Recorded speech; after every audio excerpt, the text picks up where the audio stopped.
Hey guys, in this video, I'll show you how you can add passkeys on Binance app. Alright, so let's begin with the video. First of all, open the Binance app on your mobile device and make sure it is updated to the latest version available. After that, sign into your account and you will be redirected to the home page.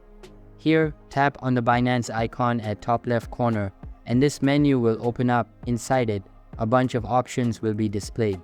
Simply tap on the profile banner at the top and this page will load up.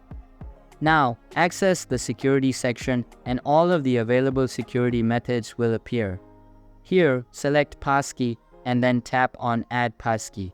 Now, inside this slide-up menu, select Touch ID or Face ID and then verify it by scanning. After that, you may be prompted to verify using your Authenticator app. Simply verify the changes and tap on Submit. After that, your passkey will be added successfully. So that's basically how you can add passkeys on Binance app.